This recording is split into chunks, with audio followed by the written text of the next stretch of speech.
Hey everyone, welcome back to theclinicaltrialsguru.com. Again, the website is theclinicaltrialsguru.com.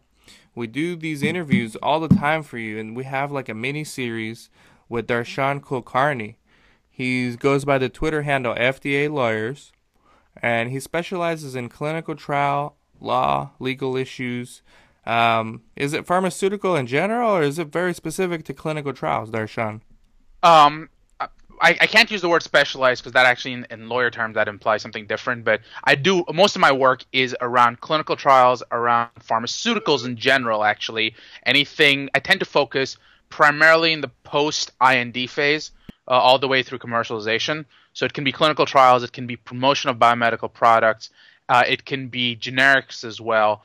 And really, the core is how do each of those interact with each other and how that actually interacts with healthcare providers. So a lot of work that pharma does, as you probably know, is, oh, we invented a drug, now healthcare providers deal with it. I'm a licensed pharmacist, so I actually get into, well, how should you work with healthcare providers? That's the other value add I have. Right. And for those of you, I got to give a quick shout out. And Darshan, you know this guy, Patrick Stone, Yeah. um, former FDA auditor. I had a bet with him about the Clipper and Spurs game, so that's why I'm wearing a Spurs hat. I got to wear it throughout the playoffs on every video. So here's the Spurs hat right here. I actually like it. It's a nice hat. Which is why I made the bet because I knew I'd probably lose. I wouldn't have done it if the team's hat was ugly. This doesn't seem like a worthwhile competition. I hate to break it to you, but they're both not the best teams in the world. Oh, the Spurs are playing fantastic, but yeah, I mean they lost yesterday, so we'll see. But I have to wear it regardless throughout the playoffs. So Fair enough. big shout out to Patrick Stone. We've done interviews with him before. Now I've got a guest caller. I'm gonna be reading viewer questions, but today's is guest caller Mark Kishimoto. And Mark, you can ask Darshan the question. You will not be able to hear his answer because I have headphones on and I don't want to mess with Skype right now. Yeah, But understood. I will Understood. I will kind of well, you'll see your answer in the video and then I'll hang up on you and I'll meet you in a few hours, right? Dan, before we get started, Yes. can we do the disclaimer though? I just want to Oh confirm yeah. we aren't giving legal advice. We're just sort of So, having a Quick discussion. disclaimer. Quick disclaimer, Darshan, and this is very important for you too, Mark. mhm. Darshan is not giving legal advice. This is purely entertainment, okay? Understood. Understood. It's educational, but it's entertainment still. It may not apply to your specific situation. Understood. I'm It not it gonna, may or it may not apply to your specific situation. Now, Mark, go ahead and ask your question. It's a very interesting question.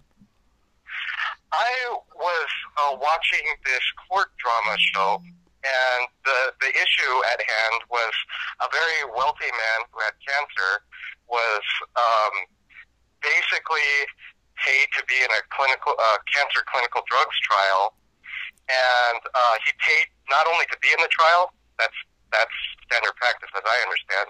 But he paid to ensure that he was in the experimental drug. He was giving the experimental drug rather than the placebo that doesn't do anything.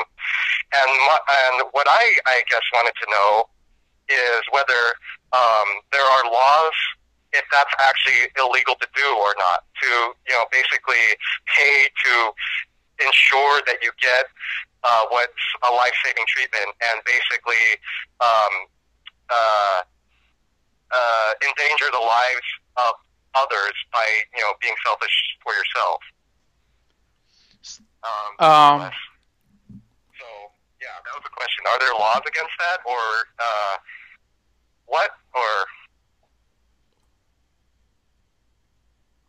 was that over, or I'm sorry? I believe yes, Mark. Thank you very much. I will see you in a little bit, and we'll get your answer right now. Okay?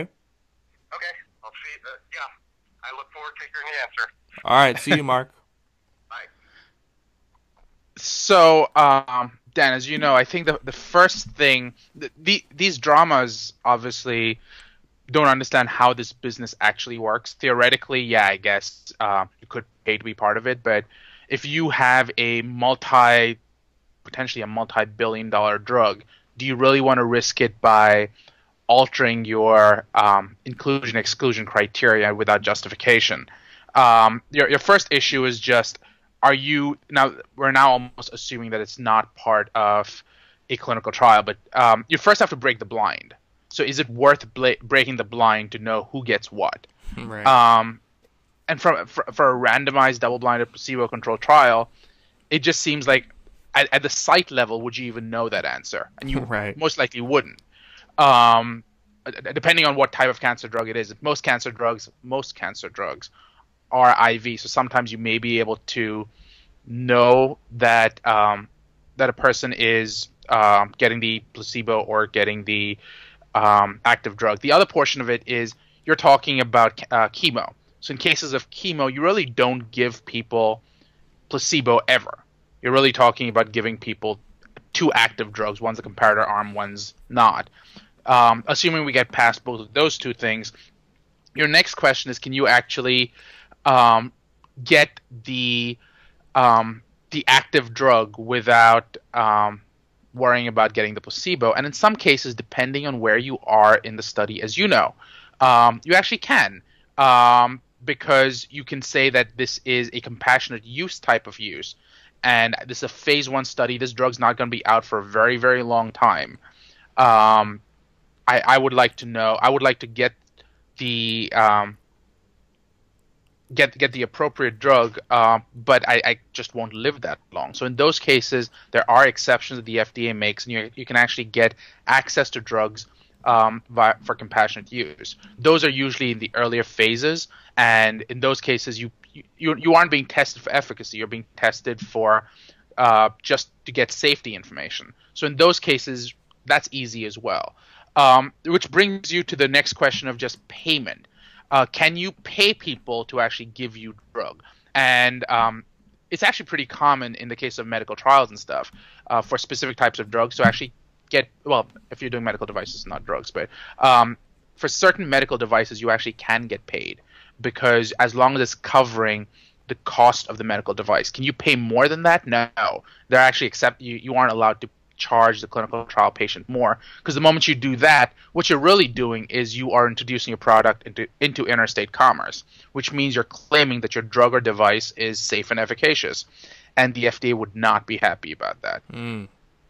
Does that I parsed the question in a couple of different ways, but does that answer the question? Yes, and I personally know the viewer and the person who asked the question, and he would appreciate that answer, Darshan. He's very much interested in details. And this kind of brings up a related question now that I remember, because we're talking about cancer and placebos. I had a viewer a long time ago, maybe a year ago or even more, ask me about India and asked me about clinical trials in developing nations.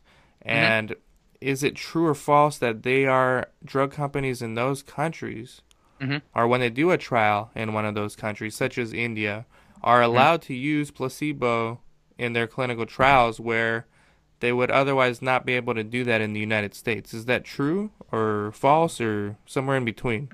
The answer is a little bit more complicated. The funny thing is, actually, if you've heard about have you heard of the Declaration of Helsinki? Yes.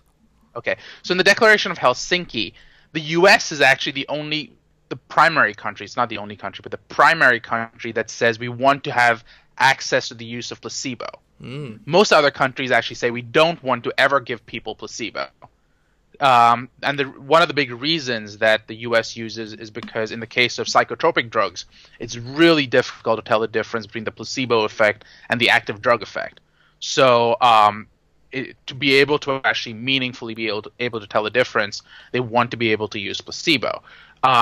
So when you actually point out to developing countries, they would actually point to us and say, no, the truth is we're the ones who actually want access to placebo.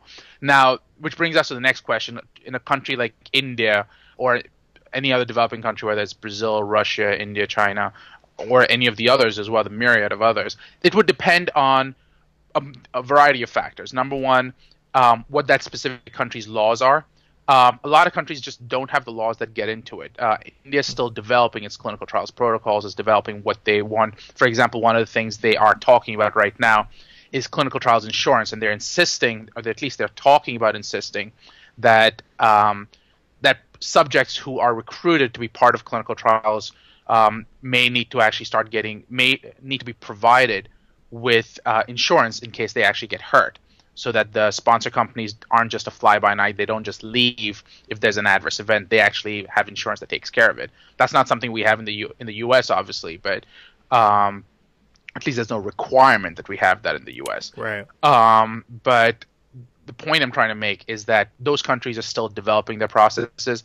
The other thing that you have to look at is also which laws is the clinical trial agreement forcing the other country to adhere to. So are we talking about following the Declaration of Helsinki? Are we following the Belmont Principles? Are we following a different set of laws? And what does so? Just because you want to do a study with a placebo, is there a use to doing the study with the placebo? Because if you're actually doing it for the U.S. market, is the U.S. FDA going to accept a study against a placebo? Are they going to say that's a GCP violation, Right. that your IRB shouldn't have accepted in the first place? In fact, come after you for the IRB being negligent. So you may want to look at that country's laws, but that may not be the determining factor. Because hopefully the IRB that you're using is going, this is not in the best interest of the patients, and that's what I'm here for. I'm here to make sure that the interests of the patients are being protected. Mm-hmm. Does that make sense? It does make sense. And now a follow-up to that would be, who regulates, I guess, the clinical trials in those countries? Like, let's say India. Does the FDA have right to go to Indian sites if it's a U.S. drug company conducting a trial there? Do they actually audit the sites there? The Indian FDA, my understanding, is actually still developing those processes. They do go in and look at it. The Indian FDA is significantly more disjointed than the U.S. FDA. But at least there's an would the U.S. FDA be able to go there, or do they just audit the documents here? Actually, the U.S. FDA goes on site, and in fact, if you look at the latest PDUFA, do you know what PDUFA is? No. Okay, PDUFA is just a set of laws that gets passed every couple of years. And they put in new. So, have you heard of the User Fee Act? Or basically, the pharmaceutical companies, when they are every couple of years, when a pharmaceutical company wants to put their drug out and wants the FDA to approve their drug, they will reach out to the FDA and say, we'd like this drug to be approved. The FDA will say, you need to pay X amount of dollars.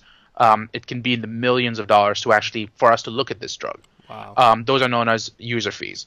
Those user fees came under the auspices of PDUFA, Prescription Drug User Fee Act.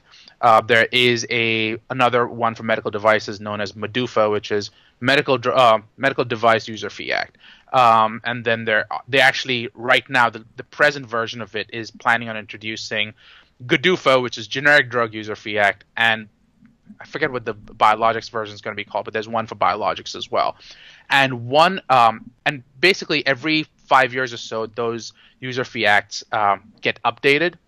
And Congress has a vested interest in making sure that those things get updated because they get to charge more money. They get to put in new provisions in those things. So in exchange for those, for these user fees, the brand drug companies get told that we will review your drug within, I forget the timelines at this moment, but say 1 year.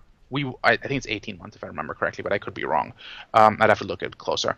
But we'll review your drug within X amount of time, and that's one of the reasons these user fees came out was because the FDA was taking too long, and their argument was we just don't have the manpower. So now that these drug companies are paying the FDA to actually have more people on staff. Right. And this is we do have to draw the distinction. This is not the pharmaceutical companies paying the FDA to approve your drug. Right. This is similar to going to a driver's license association or driver's license center and you paying the guy to actually test you. Doesn't mean you're going to pass. It just means that someone tests you. Yeah, I could totally see all the conspiracy people out there saying, oh, yeah, big pharma's in the pocket of the FDA and all that nonsense. Exactly. We put an end to that right now. Exactly. And this has actually come up numerous times, so that's why I wanted to clarify that. So the reason I raise all of that is the latest version of PDUFA, which is working its way through the Senate and the House right now, and I forget where it was yesterday, but that version specifically calls for the FDA being able to go in and spend more of its resources looking at international studies and looking at international manufacturing. They want to, instead of saying, we will look at places that are easier to access, like in the US, they're going to look at risk profiles and say, where in the world should I be going to be able to appropriately find studies, manufacturers who are producing drugs that are relevant to the people who take these things in the US. Mm-hmm. So, and that's part of PDUFA. And when did PDUFA go into effect? The first version, so I think we're on the 5th version right now. I think we're on PDUFA 5. PDUFA 5, so it's over 10 years ago at this point. Wow, this is this is new to me, so I appreciate way over 10 years actually. See, these are things you could write a book on, Darshan. This is incredible. I'm sure most of our viewers didn't know much about that kind of stuff, so thank you for sharing. PDUFA, it's definitely new to me, so thank you. Another question. This one's totally different, but it's about clinical trial budgeting and specifically how to manage your business or your contracts for the clinical research sites out there. One of them asked me a question regarding these studies that last 5 years, 10 years, sometimes longer. Mm-hmm. So the enrollment window may only be like a year, but then, the subjects may go into an extension of the study, and that may last 5 years or more. Right. The question was in regards to the 10% holdback that the sponsors usually hold on to from the sites. So they pay them their regular payments, but each time they take out 10% to be held at the end when the study is closed out. Then they'll release the holdback. So the site didn't realize that they agreed to do this, and they want their holdback sooner because their patients are done with the study. There's probably like 1 or 2 subjects enrolled worldwide, and for however long they want to continue the study, the sponsor's not going to close out the sites until all the subjects are done worldwide. Right. So this site feels like they're getting the short end of the stick, which I can understand as someone who runs and manages a research clinic. It could be frustrating. I mean, this 10% holdback may be several $100,000. So what can that site do? Can they do anything? Are they basically screwed? I mean, the first thing to do is, if you already signed the agreement, you really have to talk to your sponsor. At that point, you have an agreement in place, and you're trying to go, what can I do at this point? Just here's the key thing to remember. If this is a one-off study that you've never worked with a sponsor before, they have no incentive to try to help you. If this is a long-standing relationship that you have, and you kind of go, you know what, I'm doing 5 other studies for you, and I'm going, and I'm basically going broke trying to finance your studies for you. I need you to. This sort of goes back to the conversation you and I had a few weeks ago. Yep. You need to have a good relationship with your sponsor. You need to show that you are a site that they want to keep working with, and I assume you're really talking from a cash flow standpoint as opposed to I just want my money back because, well, I want my money back. The reason the sponsors do it, as you know, is because they haven't had a closeout. They don't know what data they're missing. They don't know what data they need to get. They don't know. You've submitted data, but I haven't had a chance to look at it, and I can't look at it because my data lock period hasn't started yet. So I need to hold off, and that's the reason why I can't give you the monies up front. That's their thought process. If they give you all the money, you may decide that you don't want to work with that sponsor again and shut the doors to them. This way, they have some leverage over you. Does that mean it has to be over $100,000 of leverage? Maybe, maybe not. If they have over $100,000 of leverage over you, that means that you did $1 million worth of work with them, using a 10% holdback argument. Right. If you did $1 million worth of work for them, chances are you have a good relationship with them, which means you were either a good recruiter, of subjects. You were actually a site that did a lot of work for them. You've probably been audited a couple of times. You've shown that you've consistently produced the type of work you want. Talk to your sponsor. Say, these are all the things I've done. I recognize that you need some sort of leverage, and then discuss what that leverage could be. Do you want the leverage to be money, or do you want that leverage to not have to be this agreement, but say, you know what, I have 3 other studies going on with you, so obviously I'm not going to shut my doors on you. You actually bring in a lot of the work that I do, so I have no incentive to do that. But you need to show them that there is a continuing working relationship. And then you may be able to negotiate something. But if you've already signed the agreement, you're in year 5 of this agreement, you really have very little leverage. Right. So, I mean, I hate to put it in those terms, but that's pretty much what we have. Yeah. I mean, again, look at the agreement and look at what terms you have in there. You might be able to say it's 10% in certain cases. You might be able to say you might want to put some clauses in there otherwise. But what should you do for next time? Read your agreement. Make sure it's not you understand the terms. It's really odd. You'll see a lot of new physicians, new sites who say, we just think of this as an extension of practicing medicine. And you're right to a certain extent, but you're not treating anyone anymore. And that's Right. the key thing to remember. This is not a process you use to treat patients. Going back to the example you and I just discussed of a guy paying to be part of the study, you aren't actually treating anyone. So you're basically promising the guy that this experimental drug may work for him by effectively selling him the drug. Right. That's a problem. Mm-hmm. And that's, I mean, ignoring the legal point of it, ethically as a site, you shouldn't be doing that. You shouldn't be telling the person that you have a better chance of surviving because you took part in this study. Mm-hmm. But yeah, I mean, make sure you have, and it's not, again, make sure you recognize that each sponsor has their own clinical trial agreement. They know that clinical trial agreement back and forth. They've Right. looked at it a billion times. Yeah. You haven't. So you don't know, you often don't recognize that even though it's standard for them, it's standard for them because it's tilted in their favor. Every agreement that comes from a sponsor has to be tilted in their favor. If I'm their lawyer, that's my job. It's to make sure that I have ways, if I'm the lawyer for the sponsor, my job is to make sure that it's tilted in the favor of the sponsor. If I'm the lawyer for the site, my job is to make sure it's tilted in favor of the site. Right. That's the job of a lawyer. It's to And make if you were sure a betting man, who would you bet has better legal representation? Exactly. Yeah. Exactly. And that's not to say that they're out to get you. This is to say that they're protecting their interests, and it's your job to protect yours. Yeah, it's a business. It does illustrate the huge disconnect between the way pharmaceutical companies think about the future versus research sites, even the established ones. Pharma companies, when they think long term, they're thinking like a decade or 2. Research sites, you'll be lucky to get 1 or 2 years. I mean, that's just the way it is. Actually, here's the funny thing.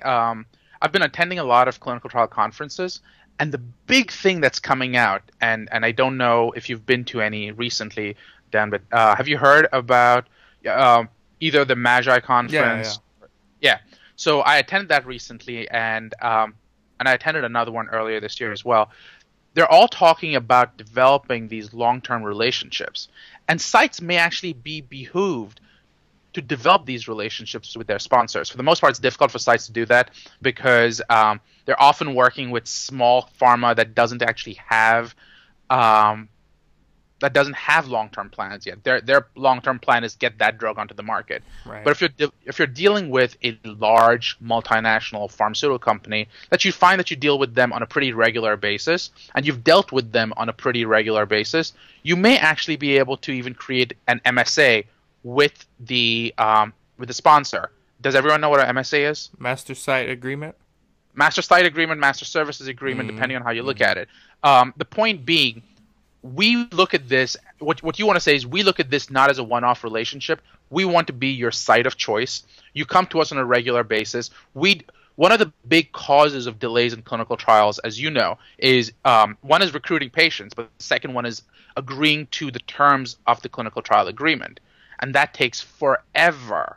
And the reason it takes forever is because everyone keeps renegotiating everything over and over and over again. If you work with a sponsor consistently, make sure you actually say, you know what, let's do this for the next 2 years, and let's agree on what the terms of this are. Here's what I'm going to charge you for an EKG. Here's what I'm going to charge you for serum creatinine. Here's what the terms of publication is going to be. Here's what the terms for IP rights are going to be.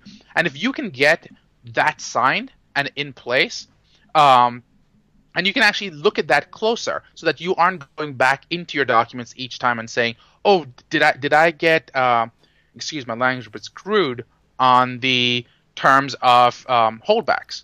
You have time to look at one agreement and look at it closely, as opposed to looking at different versions, version 2.1 of an agreement, which is slightly different from version 2.0, but you as the site don't know what the difference is. Right.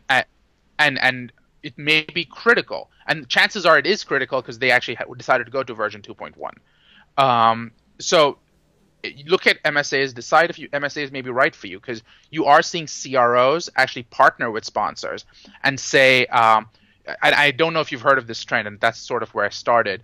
The trend is basically pharmaceutical companies are coming to these CROs, these large CROs, and saying, here are 6 drugs in the pipeline. You take them over. I will work with you, but the point is you get ownership of this drug. So if we succeed, you succeed. If we fail, you fail with me. If you can develop that relationship as a site with a sponsor, they have an incentive to work with you, because then they aren't renegotiating the wheel each time. Does that make sense? Yes. No, every time we do these interviews, Darshan, they're very informative. Where is your blog? You do blog, right? I do. If you go to my website, www.conformlaw.com, that's CONFORM as in Mary, law.com, you can actually go to the blog directly from there. I think it's conformlaw.com/blog. You can also follow me on Twitter at FDA Lawyers. And you can actually just email me at Darshan, DARSHAN, at conformlaw.com. And I'd be happy to keep talking to you guys. Yeah, as you can tell, Darshan knows what he's talking about. We've featured him on the show numerous times. He's a regular guest. We're doing a series with him, and just about once a month. So bring your questions, send along your questions to either myself or Darshan for the next interview, and we'll be sure to get them out on the air. Thank you, Darshan, for your time. Thank you for having me. And we'll see you next month. This is Dan, without Don, today from theclinicaltrialsguru.com. Take care. Thank you.